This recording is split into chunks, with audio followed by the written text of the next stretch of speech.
Hello everyone. Solution गुरु के YouTube channel पर मैं प्रतिज्ञा सिसोदिया आप सभी का हार्दिक स्वागत करती हूँ।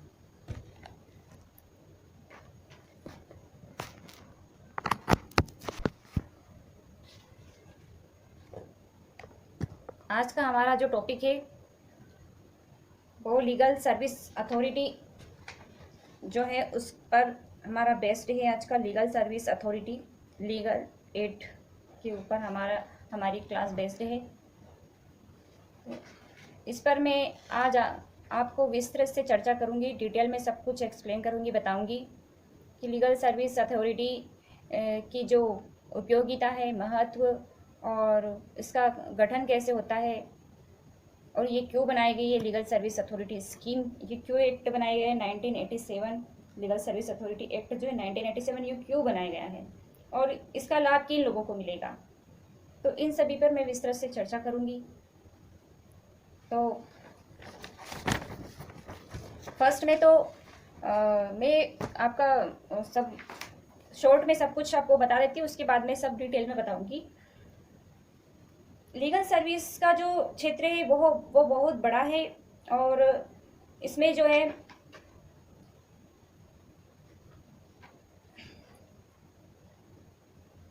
लीगल सर्विस के जो ये फ्री ऑफ कास्ट होती है, फ्री लीगल एड जो होता है ये फ्री में जो है कानूनी सलाह व्यक्तियों को मिले और ये क्यों, इसका ऑब्जेक्ट ये है कि जस्टिस फॉर ऑल, सभी को न्याय मिले और सभी को न्याय मिले इसलिए ये बनाया गया है।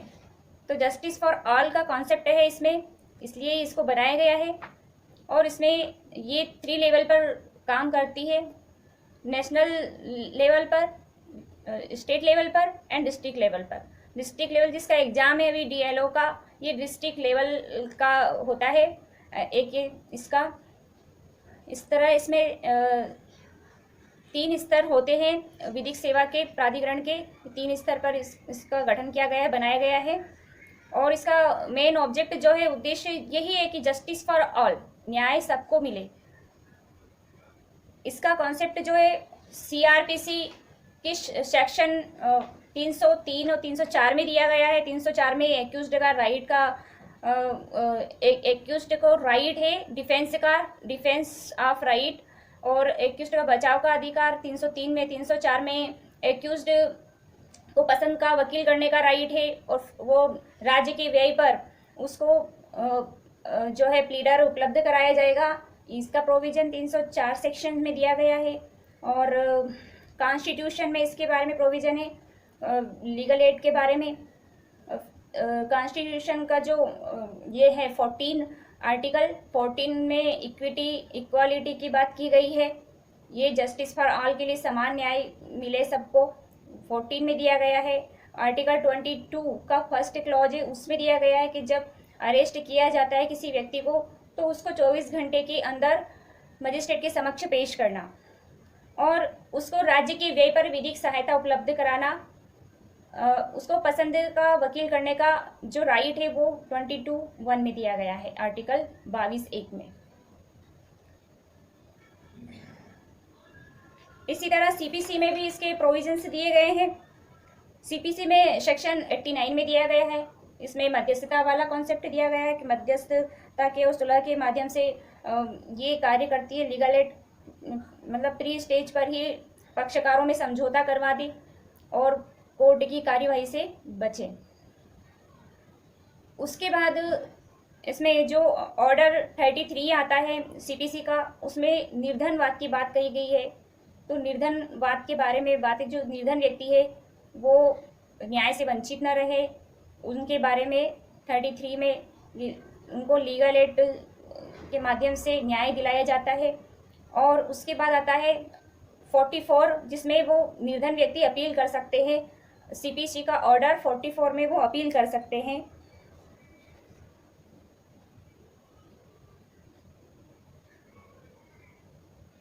और आईपीसी में भी इसके बारे में बहुत प्रोविजंस दिए गए हैं। तो इस प्रकार से इसका क्षेत्र बहुत विस्तृत है। और वीडियो को आगे बढ़ाने से पहले मेरी आप लोगों से एक रिक्वेस्ट है कि प्लीज़ आप चैनल को सब्सक्राइब जरूर कर लीजिए, नए हैं चैनल पर। और अगर आपको ये वीडियो हेल्पफुल लगता है, आपकी हेल्प होती है, आपको कॉन्सेप्ट समझ में आ रहा है, इसका कंटेंट समझ में आ रहा है, तो आप लाइक ज़रूर करिए एंड अपने दोस्तों के साथ शेयर ज़रूर करिए।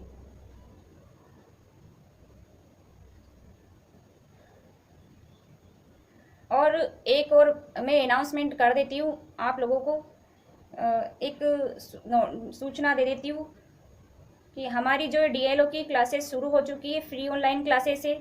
डीएलओ की क्लासेस तो फ्री है, बट अगर कोई डीएलओ प्लस एडीपीओ दोनों की प्रिपरेशन करना चाहता है, MP DLO and MP ADPO दोनों की प्रिपरेशन साथ में करना चाहता है, तो फिर उसका चार्ज लगेगा और बहुत ही कम मिनिमम, बहुत ही नॉमिनल आपको फ़ीस देनी है।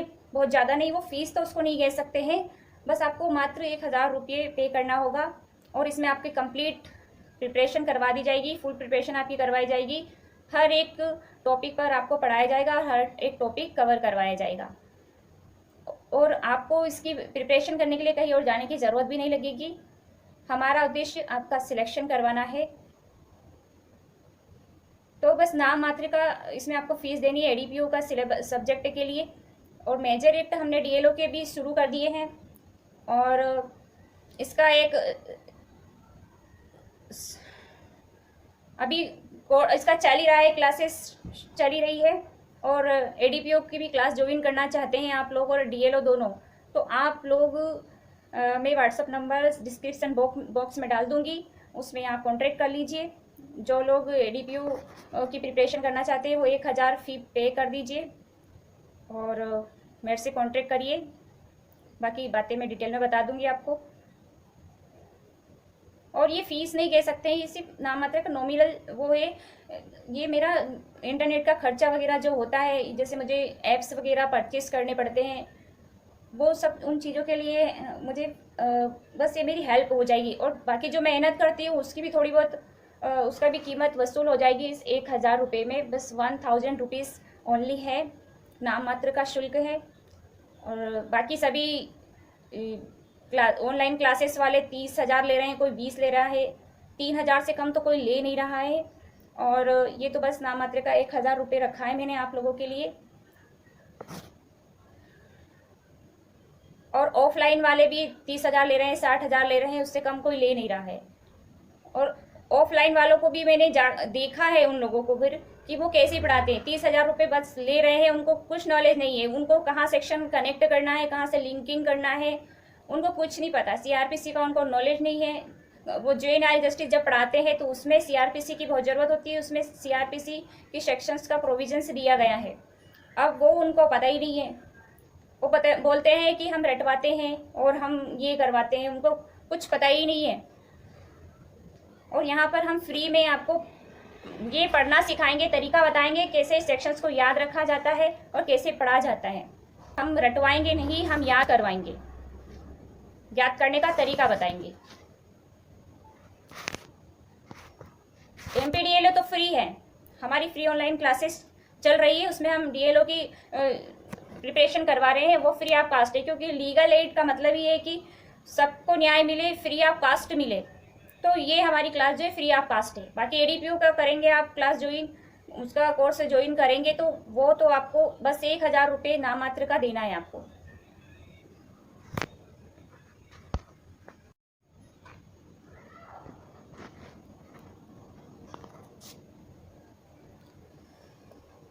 तो हम पढ़ रहे हैं लीगल एड, तो विधिक सहायता क्या है, इसकी उपयोगिता क्या है, इसका महत्व क्या है, ये समझेंगे हम डिटेल में। और इसका गठन होता कैसे है। तो विधिक सहायता की जो उपयोगिता है,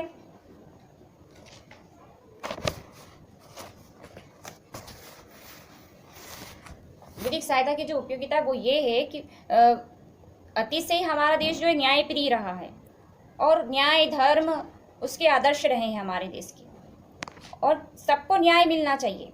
यही विधिक सहायता का भी कॉन्सेप्ट है कि जस्टिस फॉर ऑल, न्याय सबको मिलना चाहिए, न्याय से कोई वंचित नहीं होना चाहिए। तो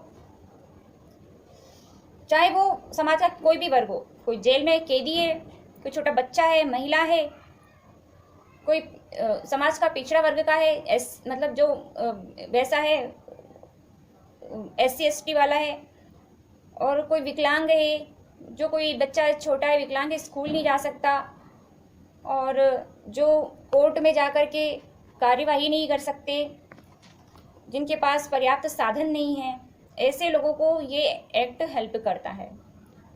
तो जब असहाय निर्धन व्यक्तियों पर आक्रमण की चेष्टा की जाती है या उन पर आक्रमण किया जाता है, तो उसका विरोध किया गया हमेशा से हमारे देश में। जब कौरवों ने असहाय अभिमन्यु पर प्रहार किया था, तो उसका विरोध करते हुए कहा, कुछ प्राण भिक्षा में न तुमसे मांगता हूँ, मैं नीति से बस शस्त्र ही मैं चाहता हूँ, धर्म पूर्वक नीति से कर में तुझे मुझे तुम शस्त्र दे करके दिखलाओ, मैं वीरता देखूं तुम्हारी वीरता गंभीरता, मतलब मुझे शस्त्र दे दो, फिर मैं दिखलाता हूँ निशस्त्र पर क्या वार कर रहे हो। इसी तरह ये लीगल एड क्या है, ये शस्त्र है गरीब व्यक्तियों के लिए, जो ठीक है। स्थिति विधि एवं न्याय के क्षेत्र में निर्धन व्यक्तियों की है। निर्धन व्यक्तियों के विरुद्ध वाद संस्थित करना अथवा अभियोजन चलाना तभी न्यायपूर्ण अथवा प्रतिरक्षा का अवसर मिले यदि अर्थाभाव या निर्धनता के कारण वे अपनी प्रतिरक्षा नहीं कर पाते हैं। तो स्थिति वही अभिमन्यु की तरह ही हो जाएगी। यही कारण है कि हमारी न्याय व्यवस्था में हमने विपक्ष को अपनी प्रतिरक्षा करने का समुचित अवसर प्रदान करने का प्रयास किया है।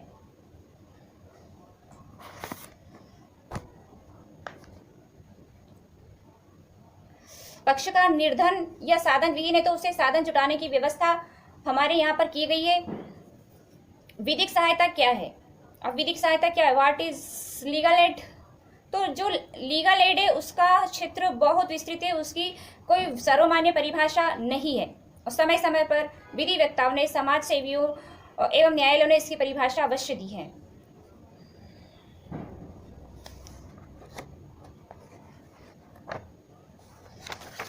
संविधान में विधिक सहायता के संबंध में क्या प्रावधान है?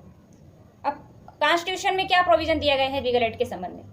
लीगल एड का मतलब होता है सेवा करना, सेवा करना, जो असहाय व्यक्ति है उनकी सहायता करना, और वो सहायता हर किसी क्षेत्र में हो सकती है, चाहे किसी का आधार कार्ड बनवाना हो, किसी का राशन कार्ड बनवाना हो, किसी को स्कूल भिजवाना हो, छोटे बच्चे कोई जेल में कैदी है, उसके लिए कोई लड़ने वाला नहीं है, उसके डिफेंस करने वाला कोई नहीं उसकी तरफ से, और छोटे बच्चे के जो बंद है, मतलब जो अपनी माँ के साथ रह रहे जेल में, उनकी हेल्प करते हैं। जो कोई किसी के पास कोई डॉक्यूमेंट नहीं है राइट डिसाइड करने के लिए, कोर्ट में जाना चाहता है, तो वो डॉक्यूमेंट उसको अवेलेबल करवाया जाता है यहाँ पर लीगल एड में।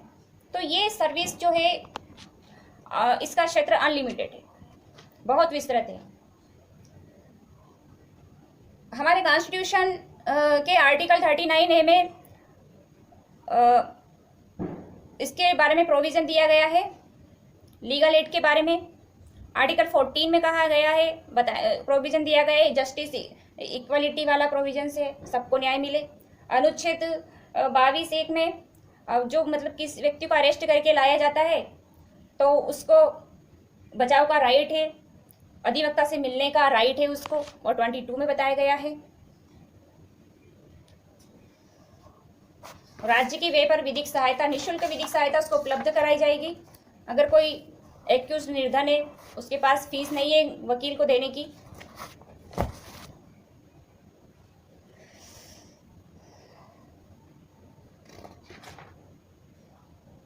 समाज के प्रत्येक नागरिक को न्याय के समान अवसर उपलब्ध कराना इसका मुख्य ऑब्जेक्ट है। इसका उद्देश्य यह है कि समाज का कोई भी व्यक्ति केवल अर्थाभाव या अन्य किसी निर्योग्यता के कारण न्याय से वंचित न रहे। और न्यायाधीशों ने भी अपने निर्णयों में इस व्यवस्था को सदैव आगे बढ़ाने का प्रयास किया है। निर्धन व्यक्ति को निःशुल्क विधिक सहायता उपलब्ध कराना राज्य का कर्तव्य है, अनुकंपा नहीं है। यह निर्णय SH Hoskot state of Maharashtra 1978 supreme court में दिया गया है। कुछ मामलों में तो यह भी कहा गया है कि निःशुल्क विधिक सहायता प्राप्त करना व्यक्ति का मुख्य अधिकार है। ऐसे मामलों में न्यायालय को अभियुक्त के आवेदन की प्रतीक्षा नहीं करनी चाहिए। यह न्यायालय का कर्तव्य है कि वह अभियुक्त को उसके इस अधिकार से अवगत कराए। यह निर्णय उसके इस अधिकार सुखदास बनाम union territory of Arunachal Pradesh में दिया गया है 1986 सुप्रीम कोर्ट। हुसन आरा खातून बनाम गृह सचिव बिहार 1979। और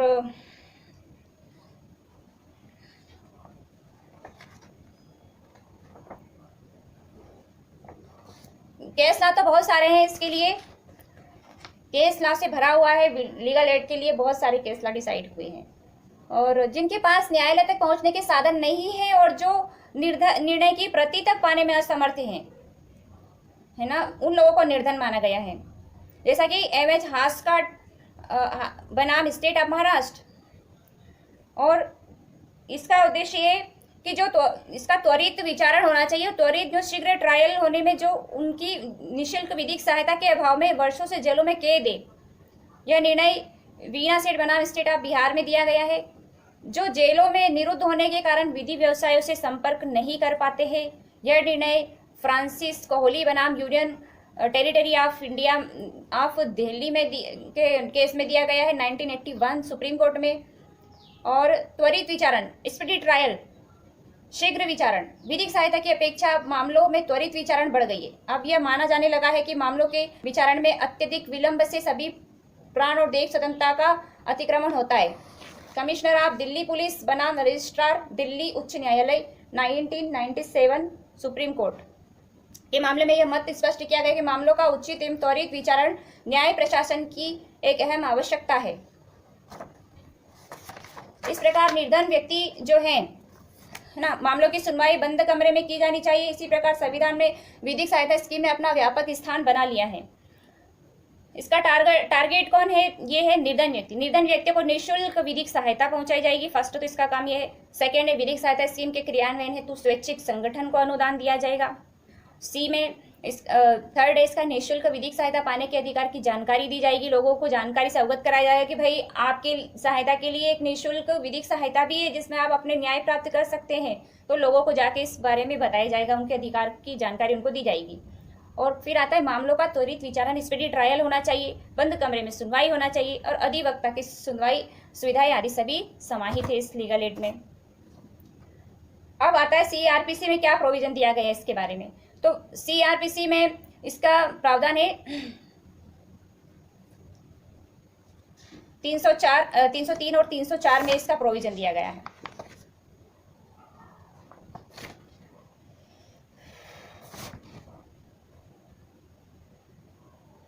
तो 303 में तो एक्यूज्ड का राइट है, डिफेंस का राइट है, एक्यूज्ड का अभियुक्त का बचाव का अधिकार। 304 में राज्य के वे पर विधिक सहायता उपलब्ध कराई जाएगी।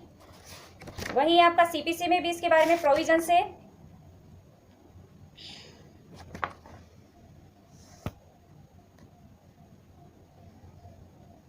सिविल प्रक्रिया संहिता 1908 के आदेश 33 में 33 में एक महत्वपूर्ण व्यवस्था निर्धन व्यक्तियों के लिए की गई। इसके अनुसार ऐसा कोई भी व्यक्ति जो निर्धन है न्यायालय शुल्क का संदाय बिना वाद संचित कर किया जा सकता है। निर्धन शब्द जो है उसको एड किया, मतलब चेंजेस किया गया है, प्रतिस्थापित किया गया है 1976 के अमेंडमेंट द्वारा। उसमें पहले अकिंचन था, अब उसको निर्धन कर दिया गया। निर्धन व्यक्ति इसके पास वाद पत्र के लिए न्यायालय शुल्क का संदाय करने का पर्याप्त साधन नहीं है, जो कोर्ट फीस नहीं भर सकता, जिसके पास डिग्री के निष्पादन में कुर्क की जान सकने वाली संपत्ति था वाद ग्रस्त विषय वस्तु के अतिरिक्त 1000 रुपये की संपत्ति न हो। मतलब वो उसकी प्रॉपर्टी तो है जिसको डिसाइड करवाना चाहता है, लेकिन उसके पास 1000 रुपये भी नहीं है। तो व्यक्ति से अभिप्राय शब्द व्यक्ति में नैसर्गिक व्यक्ति के साथ न्यायिक व्यक्ति को भी सम्मिलित किया गया है।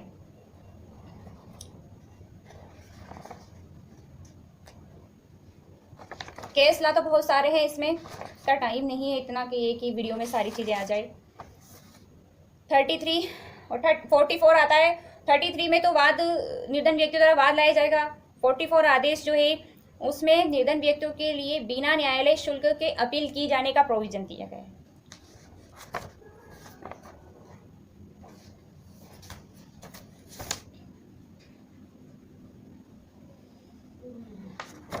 अब हम इसके बारे में पढ़ेंगे, इसका गठन कैसे होता है और गठन कौन करता है। विधिक सहायता के लिए भारत में कितने प्रकार के प्राधिकरण स्थापित किए गए हैं? तो विधिक सहायता प्राधिकरण अधिनियम 1987 के अंतर्गत विधिक सहायता के लिए 3 प्रकार के प्राधिकरण स्थापना की गई। इनका संक्षिप्त वर्णन निम्न प्रकार है। मतलब फर्स्ट में आता है आपका राष्ट्रीय विधिक सेवा प्राधिकरण, इसको नालसा बोलते हैं। सेकंड आता है आपका राज्य विधिक सेवा प्राधिकरण, सालसा बोलते हैं। और थर्ड आता है जिला विधिक सेवा प्राधिकरण, इसको DLSA बोलते हैं, डिस्ट्रिक्ट लीगल सर्विस अथॉरिटी, जिसकी कि हम एग्जाम की प्रिपरेशन कर रहे हैं, जिसकी वैकेंसी आई हुई है। तो यहाँ पर आपको जिले में अपॉइंट किया जाएगा लीगल सर्विस अथॉरिटी ने, वहाँ पर आपको काम करना है आपका सिलेक्शन होने के बाद। तो यहाँ पर जो विधिक सेवा प्राधिकरण का गठन जो होता है, उसमें सबसे पहले उसका जो संरक्षक होता है CJI होता है, chief justice of India, Bharat का मुख्य न्यायाधीश इसका संरक्षक होता है। और इसका एक कार्यकारी अध्यक्ष होता है, जो या तो सुप्रीम कोर्ट में कार्यरत है, जज है, या फिर सुप्रीम कोर्ट से सेवानिवृत्त हो चुके हैं, रिटायर्ड हो गए, तो ऐसे अध्यक्ष होंगे वहाँ पर, कार्यकारी अध्यक्ष।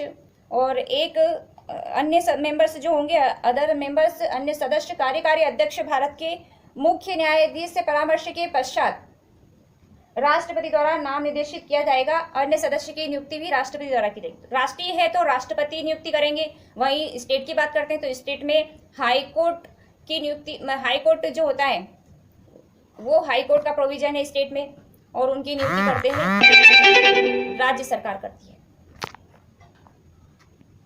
उनकी नियुक्ति राज्य सरकार करती है। और वही डिस्ट्रिक्ट की बात आती है